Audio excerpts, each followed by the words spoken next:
La fin de la Megillah d'Esther est particulièrement explicite sur l'instauration de la fête de Pourim et la façon dont la postérité devra la célébrer. Extrait de la Megillah, chapitre 9, versets 20 à 23.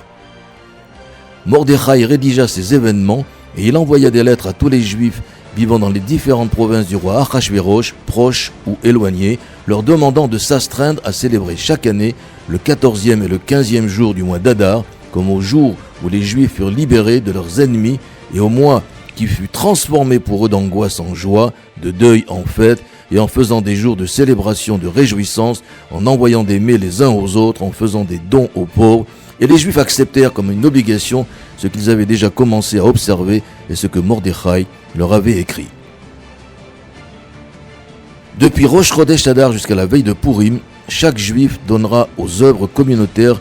le souvenir du demi-shekel pour rappeler la contribution de chaque individu du peuple d'Israël au sacrifice du sanctuaire, soit aujourd'hui la moitié de notre unité de monnaie.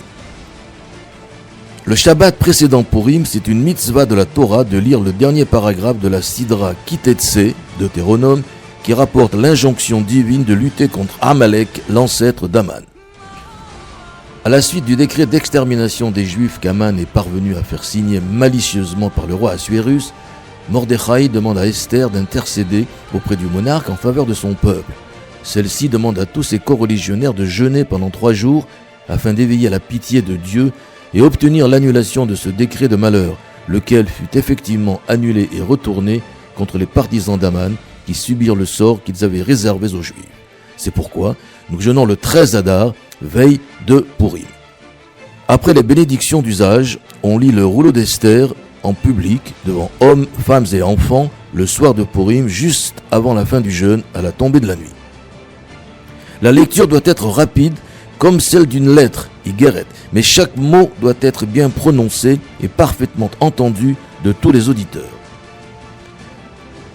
L'après-midi de Pourim, on fera un repas festif marqué par l'abondance des mets et la joie procurée par le vin, jusqu'à la limite de l'ivresse, mais sans excès, selon le principe édicté par nos maîtres, Ad Shelo Yada, jusqu'à ce qu'on ne parvienne plus à faire de distinction entre les formules « Béni soit Mordechai » et « Maudit soit Aman ».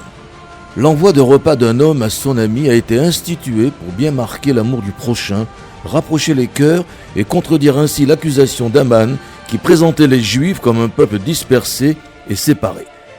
Cet envoi, composé d'au moins 2 aliments consommables, doit être envoyé à au moins un ami, mais peut aussi être envoyé à plusieurs proches ou à des personnes auxquelles on voudrait marquer un geste d'amitié. Chaque Juif doit faire don d'une somme d'argent à 2 personnes en difficulté. Un montant symbolique pourrait nous acquitter de la mitzvah, mais si on peut aller au-delà et donner une somme plus conséquente, qu'on soit loué, car l'acte de charité est l'un des plus agréables à Dieu.